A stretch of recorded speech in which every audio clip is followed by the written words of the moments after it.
Assalamualaikum warahmatullahi wabarakatuh. Perkenalkan kami dari kelompok 1 yang beranggotakan saya sendiri, Wiki Juliansyah. Lalu ada teman saya Cahlina, ada teman saya Hilda Otaviani, ada Dewi Rahmawati, ada Erwan Hardi, dan yang terakhir ada Adi Firman. Dalam video kali ini, kami akan mengulas atau mereview sebuah jurnal atau artikel yang berjudul Tingkat Kecemasan Belajar pada Peserta Didik yang memiliki prestasi akademik rendah di kelas 10 SMK Negeri 4 Palembang. Penelitian ini sendiri menggunakan metode kuantitatif survei deskriptif. Baik, sebelum kami memulai review, puji syukur kami panjatkan kehadirat Tuhan Yang Maha Esa karena atas rahmat dan hidayahnya kami dapat menyelesaikan tugas ini. Walau mungkin masih ada kekurangan dalam mempresentasikan review sebuah artikel penelitian kuantitatif menggunakan metode survei deskriptif ini. Tidak lupa kami mengucapkan terima kasih sebesar-besarnya kepada pembimbing mata kuliah metode penelitian kuantitatif, yaitu Bapak Isar Bularangka MPD-Kons atas bimbingannya. Oleh karena itu, kami mengharap segala kritik serta saran yang membangun dan dapat menjadikan tugas ini menjadi lebih baik lagi.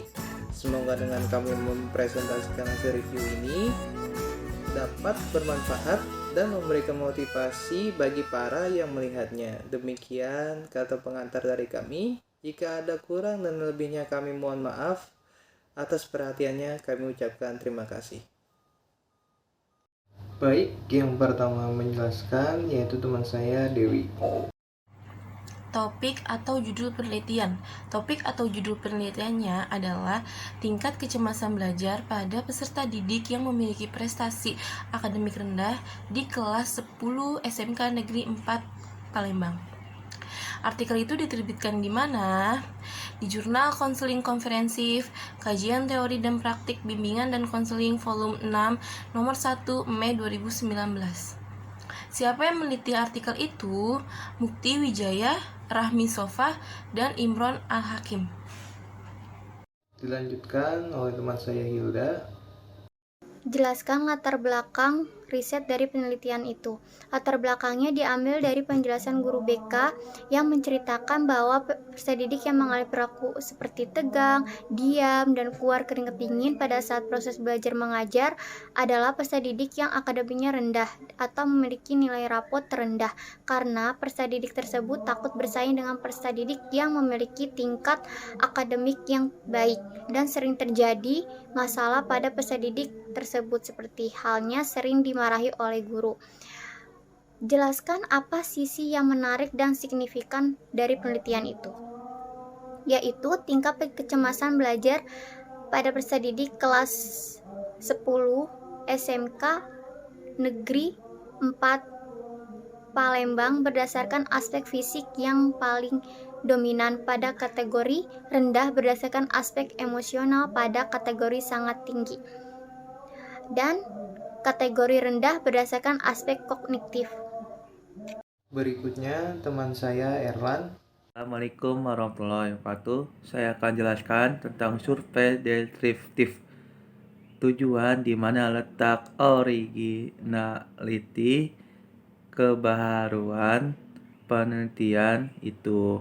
Penelitian itu adalah jurnal ini adalah hasil dari pengembangan dari jurnal penelitian sebelumnya, yaitu 1.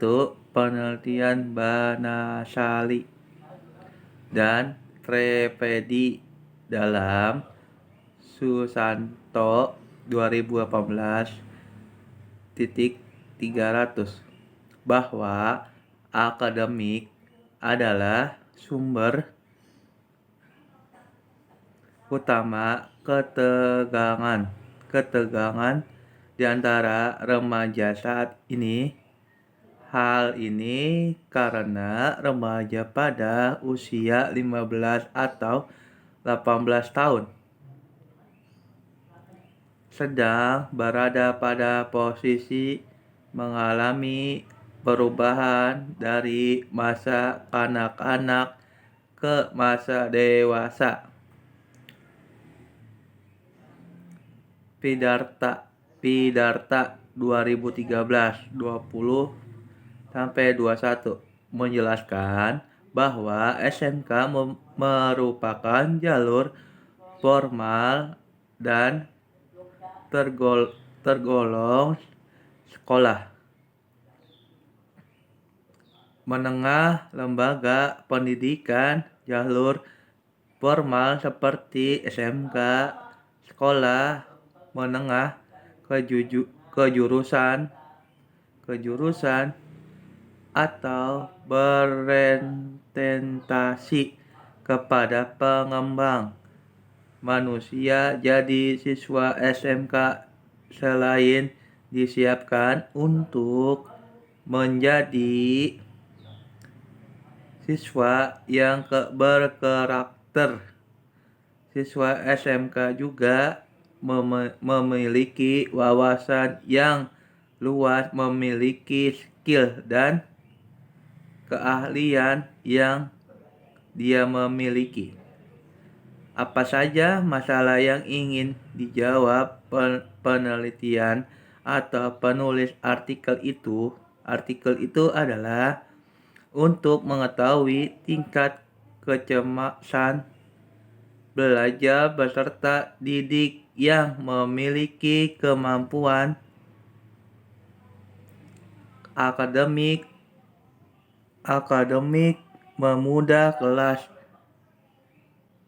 10 SMP Negeri Palembang. Terima kasih. Berikutnya teman saya Adi.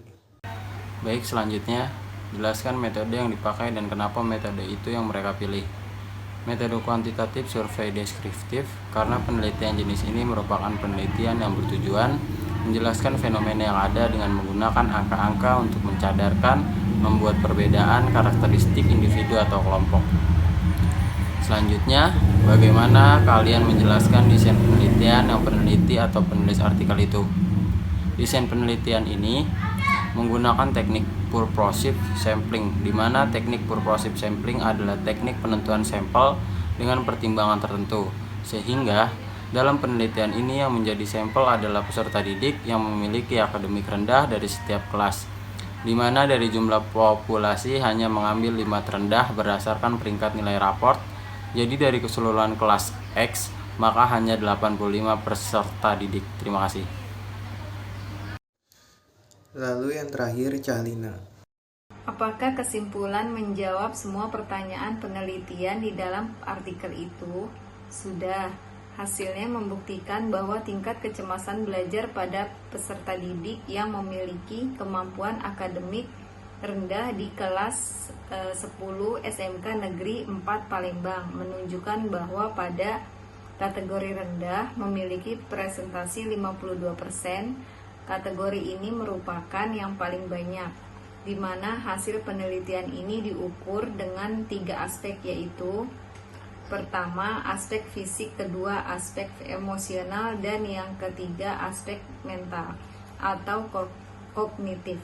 Jadi peserta didik yang memiliki kemampuan akademik rendah secara keseluruhan sudah mampu beradaptasi dengan lingkungan belajar yang ada di sekolah. Walaupun mereka memiliki kemampuan akademik rendah, setidaknya mereka dapat bersikap biasa saja dalam proses belajar mengajar seperti halnya peserta didik yang lain. Sebutkan masalah apa saja yang masih atau belum diselesaikan dari penelitian di artikel itu. Dalam melaksanakan penelitian ini adanya suatu hambatan di mana ketika menyebarkan angket peneliti memasuki kelas satu persatu. Jadi peneliti hanya memberikan angket kepada 5 peserta didik yang akademiknya rendah. Dari situlah banyak responden yang bertanya-tanya kenapa hanya kami yang diberikan suatu pertanyaan atau pernyataan ini, sehingga menimbulkan suatu rasa yang curiga kepada peneliti dan banyak yang beranggapan bahwa angket tersebut akan berpengaruh terhadap nilai akademik mereka. Apa tawaran kalian untuk judul-judul penelitian baru yang ada kaitannya dengan variabel di artikel itu? Kenapa? Minimal 5 judul. Pertama, hubungan antara hospitalisasi anak dengan tingkat kecemasan orang tua. Kedua, hospitalisasi mempengaruhi tingkat kecemasan anak toddler. Ketiga, studi tingkat kecemasan remaja terhadap no mobile phone atau nomophobia. Keempat, tingkat kecemasan, asupan makan, dan status gizi pada lansia. Dan yang terakhir, tingkat kecemasan matematis siswa SMA. Baik, demikian review dari kelompok kami. Kurang lebihnya kami mohon maaf. Assalamualaikum warahmatullahi wabarakatuh.